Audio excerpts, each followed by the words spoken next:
휴게소 주차장에 검은 승용차가 멈춰 섰습니다. 운전석에서 내린 남성의 어깨에는 별 3개가 반짝였죠.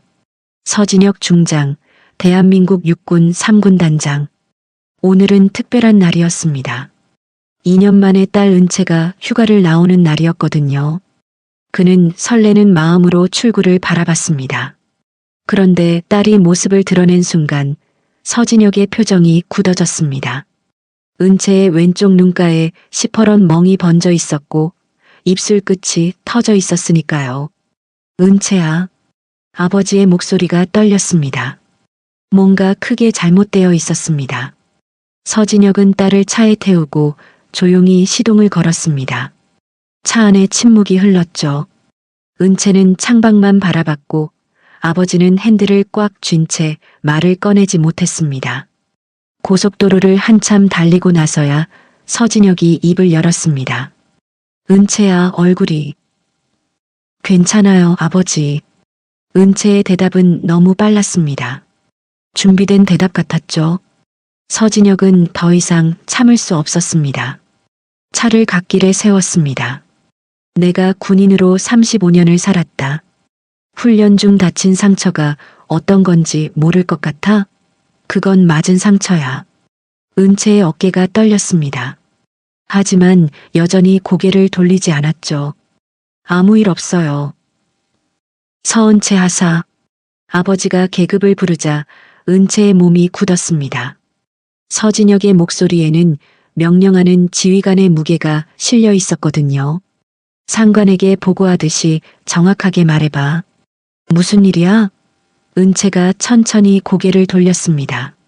그녀의 눈에 눈물이 그득했죠. 딸의 표정을 본 순간 서진혁은 알았습니다. 이건 단순한 사고가 아니라는 걸요. 말해줘, 은채야. 은채가 입술을 깨물었습니다. 그리고 조용히 말했습니다. 안재훈 소령님이요. 중대장님이. 제가 실수를 했다고.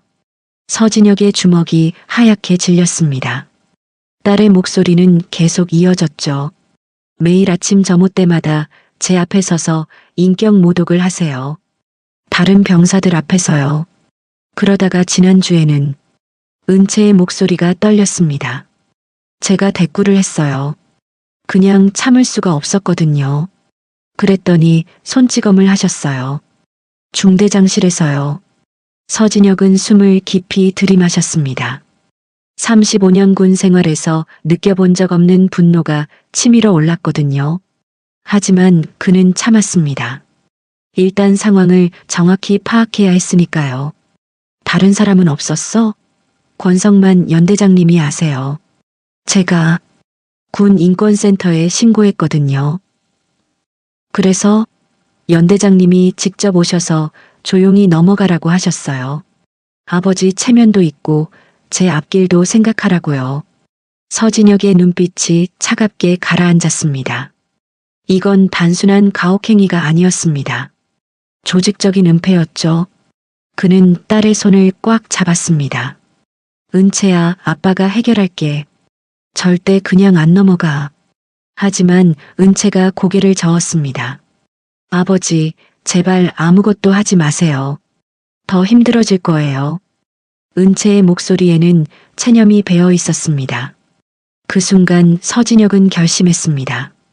이번만큼은 군단장도 중장도 아닌 그냥 아버지로서 움직이겠다고요. 휴가 기간 동안 서진혁은 조용히 움직였습니다. 군단장실에서 인사 파일을 열람했죠. 안재훈 소령의 기록을 살펴보니 흥미로운 점이 보였습니다. 그는 3년 전에도 부대원 폭행으로 경고를 받은 적이 있었거든요. 하지만 징계는 훈방으로 끝났고 오히려 그 이후 진급이 빨랐습니다. 누군가 뒤에서 밀어준 흔적이 역력했죠. 서진혁은 조심스럽게 네트워크를 가동했습니다. 군 인권센터에 비공식 문의를 넣었고 해당 부대 출신 장교들을 만났습니다. 그러면서 충격적인 사실을 알게 됐죠. 은채가 첫 번째 피해자가 아니었습니다. 지난 2년간 안재훈의 중대에서만 3명의 여군이 정신과 치료를 받았고 한 명은 전역을 택했습니다. 왜 아무도 문제 제기를 안 했지? 서진혁은 혼잣말로 중얼거렸습니다. 답은 명확했습니다. 모두가 두려워했던 거죠. 권성만 연대장이 안재훈을 보호했고 고발자들은 오히려 불이익을 받았으니까요. 휴가가 끝나갈 무렵 서진혁은 결정을 내렸습니다. 국방부 감찰에 공식 제보를 하기로 한 거죠. 하지만 그 전에 권성만 연대장과 직접 대화를 나눠야 했습니다. 서진혁이 권성만에게 전화를 걸었습니다. 연대장, 나 서진혁이야. 시간 좀 내줄 수 있어? 중장님, 무슨 일이십니까? 권성만의 목소리는 조심스러웠습니다. 우리 은채권으로 할 얘기가 있네. 내일 내 집무실로 와줘. 전화를 끊은 뒤 서진혁은 창밖을 바라봤습니다. 이미 싸움은 시작된 거나 다름없었죠. 다음 날 오후 권성만 대령이 군단장실에 나타났습니다. 그의 표정은 굳어 있었습니다. 앉게. 서진혁이 소파를 가리키며 말했습니다. 중장님, 서은채 하사건은 이미 부대 내에서 해결됐습니다. 오해가 있으셨던 것 같은데요. 권성만이 먼저 말문을 열었습니다. 서진혁은 차 한 잔을 그의 앞에 놓으며 천천히 말했습니다. 오해? 내 딸 얼굴에 멍이 들어있는데 그게 오해야? 그건 훈련 중 발생한 사고였습니다. 안재훈 소령 중대장실에서 말이지? 권성만의 얼굴이 굳었습니다. 중장님, 이 문제를 크게 만드시면 오히려 서은채 하사에게 불리합니다. 군 조직이라는 게 위계 질서가 생명 아닙니까? 상관을 고발한 하급자가 어떻게 보이겠습니까? 그래서 자네는 묻어버리자는 거야? 조용히 처리하겠습니다. 안재훈 소령을 다른 부대로 보내고 서은채 하사도 본부 쪽으로 보직 변경하겠습니다. 서진혁이 찬찬히 권성만을 바라봤습니다. 그럼 다른 피해자들은? 전역한 여군들은? 권성만의 눈빛이 흔들렸습니다. 서진혁이 이미 다 파악하고 있다는 걸 깨달은 거죠. 중장님, 이건 조직을 위한. 닥쳐. 서진혁의 목소리가 차갑게 가라앉았습니다. 내일까지 안재훈 소령을 직위 해제하고 조사에 협조해. 안 그러면 내가 국방부에 직접 보고할 거야. 권성만이 자리에서 일어났습니다. 그의 얼굴에는 분노가 서려 있었죠. 후회하실 겁니다, 중장님. 그 말을 남기고 권성만이 나갔습니다. 서진혁은 예감했습니다. 이제부터가 진짜 싸움이라는 걸요. 은채가 부대로 복귀한 지 사흘째 되던 날 서진혁에게 낯선 번호로 전화가 걸려왔습니다. 국방부 인사기획관실이었죠. 서진혁 중장님, 합동참모의장님께서 면담을 요청하십니다. 서진혁은 예상했던 일이었습니다. 권성만이 이미 위로 보고를 올린 거죠. 그는 서울행차에 몸을 실었습니다. 국방부 청사로 가는 길 내내 창밖 풍경이 흐릿하게 보였습니다. 의장실에 들어서자 최동원 대장이 책상에 앉아 서류를 보고 있었습니다. 서진혁이 경례를 하자 의장이 고개를 들었죠. 앉으시게, 서중장. 감사합니다, 의장님. 최동원이 서류를 한쪽으로 밀어놓으며 말했습니다. 권성만 연대장한테 연락이 왔더군. 자네가 개인적인 감정으로 부대 운영에 간섭한다고 말이야. 서진혁의 눈썹이 꿈틀했습니다. 개인적인 감정이라니요? 자네 딸 건 알고 있네. 안타까운 일이야. 하지만 서중장, 군단장이 연대급 인사에 직접 개입하는 건 절차상 문제가 있어. 하급자 폭행은 절차상 문제가 없습니까? 서진혁의 목소리에 날이 섰습니다. 최동원이 한숨을 쉬었죠. 그래서 조사하라고 했잖나. 하지만 자네가 직접 나서면 공정성 시비가 붙어. 자네 딸이 피해자인데. 그럼 어쩌라는 겁니까? 감찰실에 맡기게. 그리고 당분간 이 건에서 손떼. 서진혁이 주먹을 쥐었습니다. 이건 명령이었습니다. 거부할 수 없는 거죠. 의장님, 이건 단순한 사건이 아닙니다. 조직적 은폐 정황이. 서 중장. 최동원의 목소리가 무거워졌습니다. 자네 전역까지 1년 반 남았어. 깨끗하게 마무리하고 싶지 않나? 이 일로 자네 경력에 흠집 내지 말게. 그 말은 협박이었습니다. 순간 서진혁은 깨달았죠. 권성만 뒤에는 생각보다 더 큰 세력이 있다는 걸요. 그날 밤 서진혁이 집에 돌아왔을 때 아내 김윤희가 걱정스런 얼굴로 그를 맞이했습니다. 여보, 은채한테 전화 왔어요. 뭐라고? 부대에서 난리가 났대요. 중대장이 은채를 영창에 보내겠다고. 서진혁의 얼굴이 하얗게 질렸습니다. 그는 곧장 전화기를 집어들었죠. 은채에게 전화를 걸었지만 받지 않았습니다. 대신 권성만에게 전화가 왔습니다.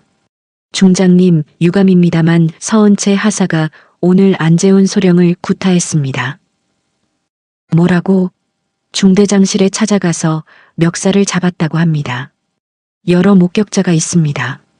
서진혁은 전화기를 쥔 손에 힘을 주었습니다. 이건 함정이었습니다. 은채를 도발해서 먼저 손을 쓰게 만든 거죠.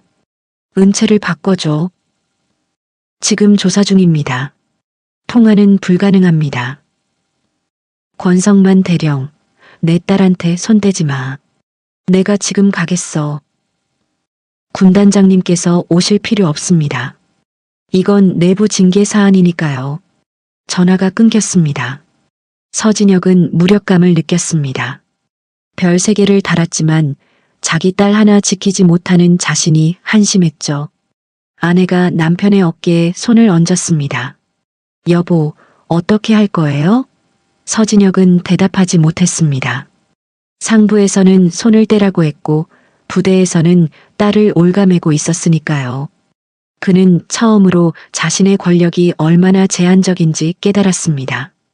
일주일 후 서진혁에게 공문이 날아왔습니다. 서은채 하사에 대한 군법회의 개정 통보였죠. 혐의는 상관 구타와 명령 불복종. 증인만 12명이었습니다. 모두 같은 중대 소속이었고요. 서진혁은 공문을 읽으며 손이 떨렸습니다. 진술 내용이 너무나 일방적이었거든요. 은채가 평소에도 반항적이었고 중대장에게 욕설을 했으며 중대장실에 난입해 폭력을 행사했다는 겁니다. 안재훈의 폭행에 대한 언급은 단 한 줄도 없었죠. 서진혁이 변호사를 선임하려 했지만 쉽지 않았습니다. 군 전문 변호사들이 하나같이 난색을 표했거든요. 중장님, 이 사건 제가 맡기 어려울 것 같습니다. 왜죠? 상대가 누군지 아시잖습니까? 권성만 대령 뒤에는 말씀드리기 곤란한 분들이 계십니다. 서진혁은 전화를 끊으며 벽을 주먹으로 쳤습니다. 35년 군 생활에서 쌓아온 인맥도 중장이라는 계급도 아무 소용이 없었습니다. 권력은 더 큰 권력 앞에서 무력했죠. 그날 밤 서진혁은 면회를 신청했습니다. 영창에 수감된 은채를 만날 수 있었죠. 철창 너머로 본 딸의 얼굴은 초췌했습니다. 멍은 더 늘어나 있었고 눈빛에는 생기가 없었습니다. 은채야. 서진혁의 목소리가 떨렸습니다. 은채는 고개를 들지 못했죠. 아빠, 미안해요. 무슨 소리야? 내가 왜 미안해? 제가 참았어야 했는데. 제가 중대장님한테 덤빈 건 사실이에요. 서진혁이 철창을 움켜잡았습니다. 그 사람이 뭐라고 했길래? 은채가 눈물을 흘렸습니다. 아빠가 나를 이용해서 진급하려 한다고. 별 달고 싶어서 딸까지 희생시킨다고. 그 말을 듣는 순간 참을 수가 없었어요. 서진혁의 가슴이 무너졌습니다. 안재훈은 딸의 가장 약한 곳을 정확히 찔렀던 거죠. 은채에게 아버지는 자랑이자 짐이었습니다. 군 조직에서 중장의 딸로 산다는 건 늘 주목받는다는 뜻이었고 한 번의 실수도 용납되지 않았으니까요. 은채야, 내가 해결할게. 조금만 참아. 아빠, 이제 그만해요. 은채가 고개를 저었습니다. 전 이미 끝났어요. 군법회의에서 이기더라도 이 부대에서 계속 있을 수 없어요. 다른 부대로 가도 소문은 따라다니고요. 차라리 전역할래요. 안 돼. 서진혁이 소리쳤습니다. 간수가 시간 끝났다며 면회를 중단시켰죠. 서진혁은 철창 너머로 멀어지는 딸의 뒷모습을 보며 주저앉았습니다. 다음 날 서진혁에게 또 다른 타격이 왔습니다. 국방부에서 특별감사가 시작된 겁니다. 대상은 3군단 예산 집행내역. 서진혁이 부임한 뒤에 모든 지출을 조사한다는 겁니다. 이건 보복이야. 서진혁의 참모장 황인성 준장이 분노하며 말했습니다. 중장님, 이건 명백한 표적 감사입니다. 의장실에서 직접 지시한 거예요. 증거 있나? 없습니다.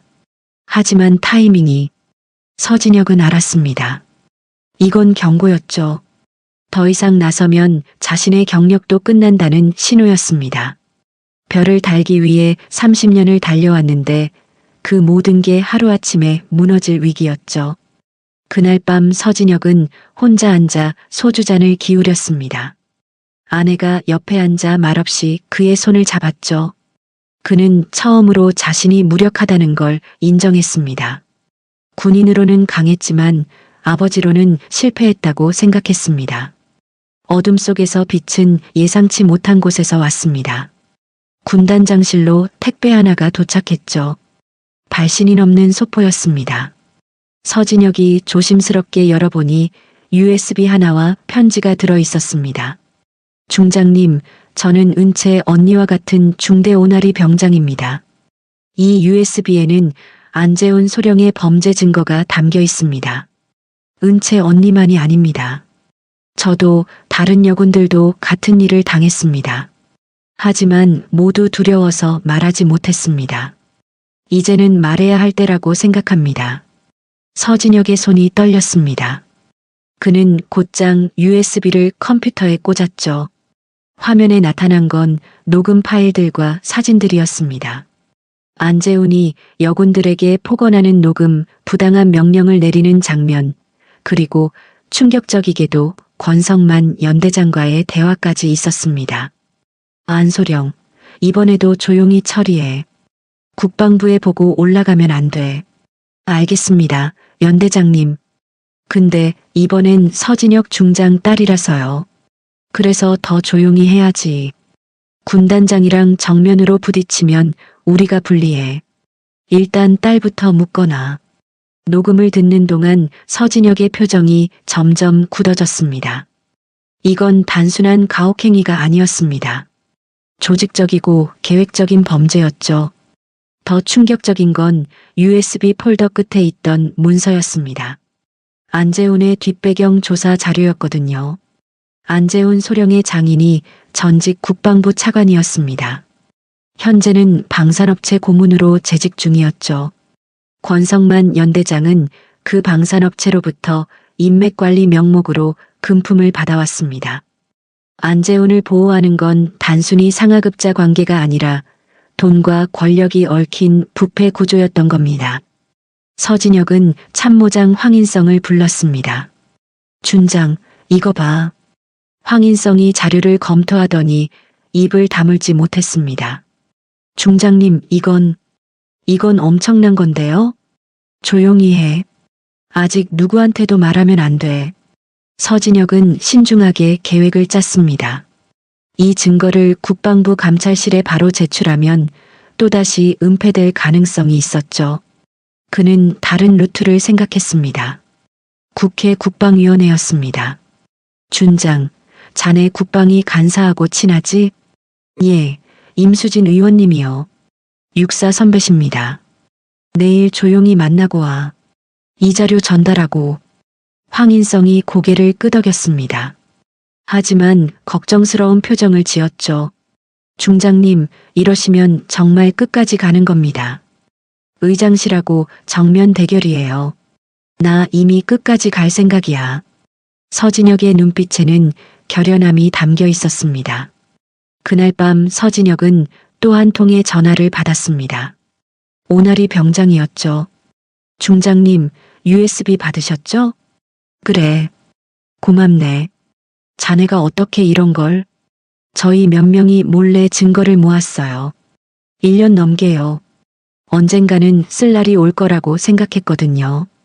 위험하지 않나? 이미 위험합니다, 중장님. 가만히 있으면 우리 모두 무너져요.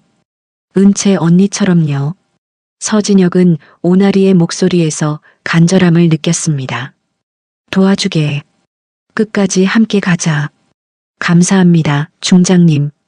전화를 끊고 서진혁은 창밖을 바라봤습니다.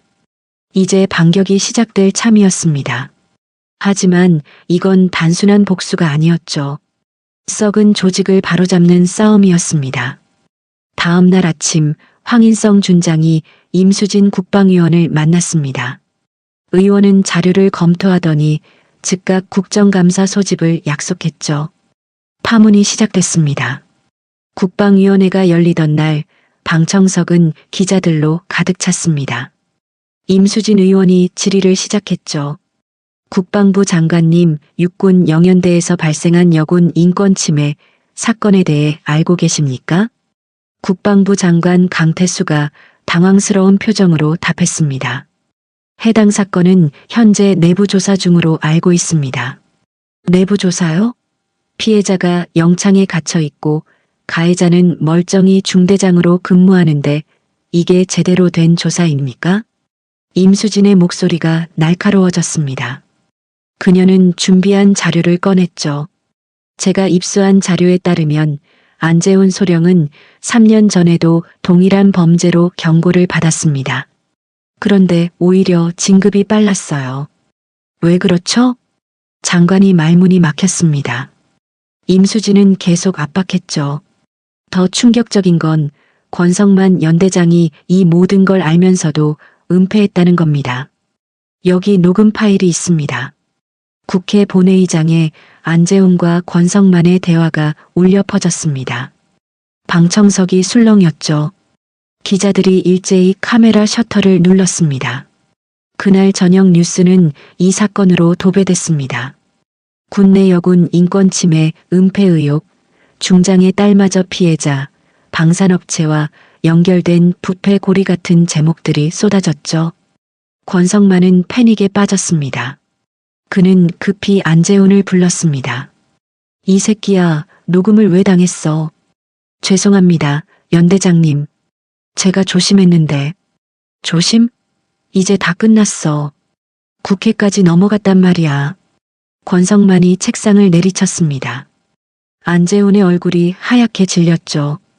연대장님, 그럼 어떡하죠? 장인어른한테 연락해. 뭐라도 해야 할 거 아냐? 안재훈은 떨리는 손으로 장인에게 전화를 걸었습니다. 하지만 장인 박종철 전 차관의 반응은 차갑습니다. 내가 경고했잖아. 조용히 하라고. 이제 내가 어떻게 도와줘? 국회에서 난리인데. 장인어른 제발. 넌 이제 혼자 알아서 해. 나까지 물먹이지 마. 전화가 끊겼습니다. 안재훈은 절망했죠. 자신을 보호해주던 뒷배경이 하루아침에 사라진 겁니다. 한편 서진혁은 국방부 감찰실에서 정식 조사를 받았습니다. 감찰관이 물었죠. 중장님, 이 증거를 어떻게 입수하셨습니까? 익명의 제보였습니다. 피해자가 다수라는 진술이 있는데 확인하셨습니까? 예. 오나리 병장 외에도 3명의 여군이 추가 진술을 준비 중입니다. 감찰관의 표정이 굳어졌습니다. 이건 단순 사건이 아니었죠. 조직적 범죄였습니다. 중장님, 이 사건은 특별조사로 전환됩니다. 권성만 연대장과 안재훈 소령은 오늘부로 직위 해제됩니다. 서진혁은 고개를 끄덕였습니다. 하지만 그는 여기서 멈추지 않았죠. 방산업체와의 연결고리를 파헤쳐야 했습니다. 감찰관님, 권성만 대령의 계좌 추적도 요청합니다. 방산업체로부터의 금품 수수 의혹이 있습니다. 알겠습니다. 그날 저녁 서진혁은 영창에 있는 은채를 다시 면회했습니다. 이번엔 은채의 얼굴에 미소가 있었죠. 아빠 뉴스 봤어요. 고마워요. 은채야, 조금만 더 참아. 곧 나올 수 있을 거야. 아빠가 이렇게까지 할 줄 몰랐어요. 별이 다 날아갈 수도 있잖아요.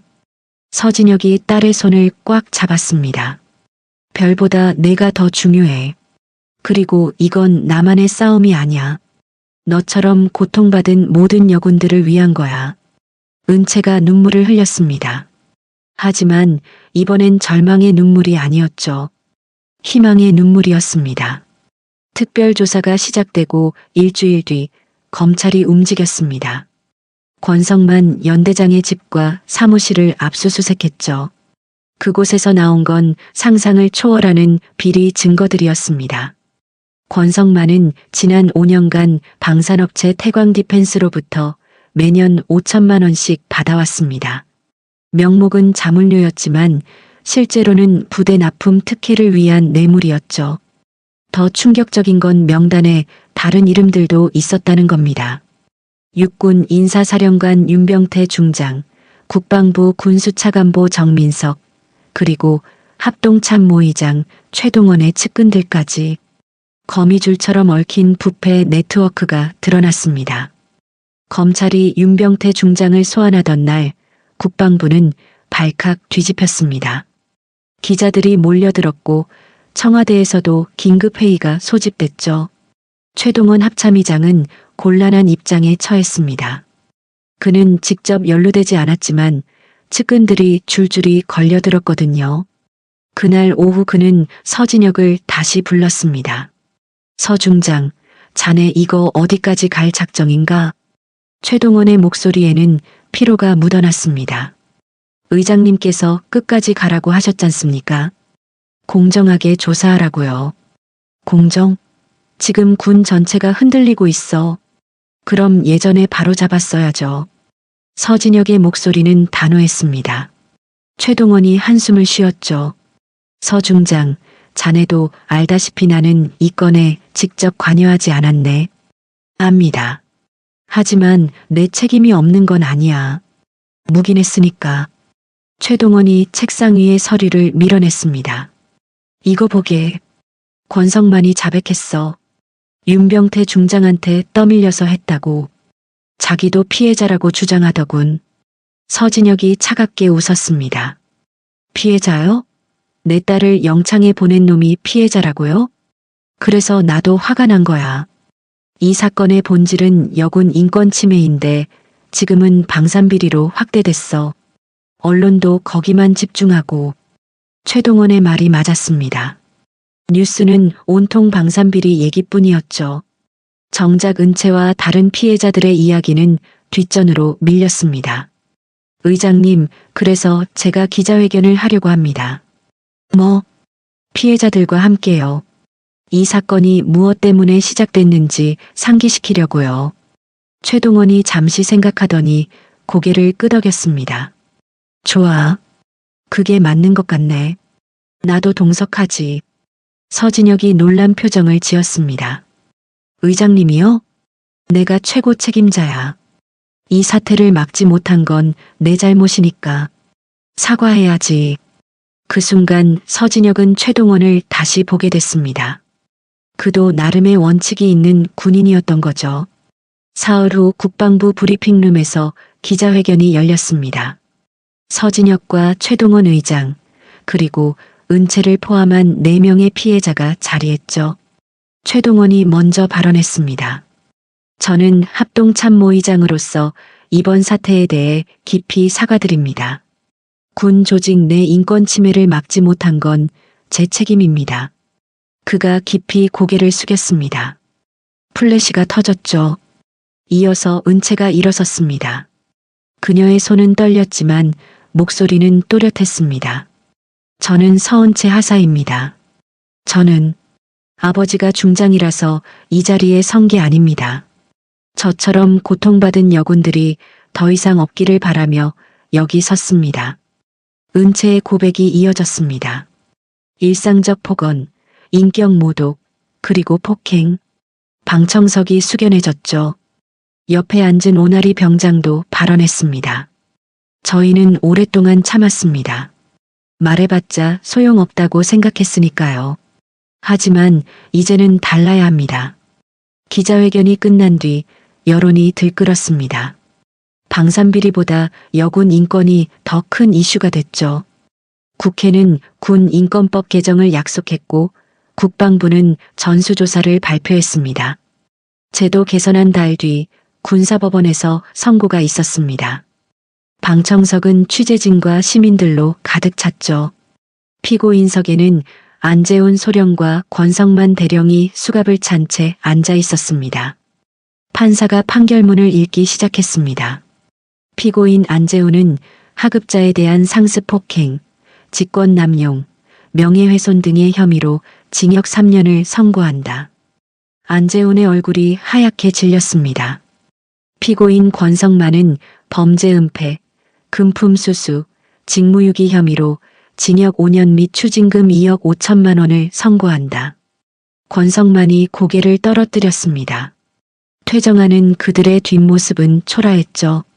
법정 밖에서 서진혁과 은채가 기자들 앞에 섰습니다.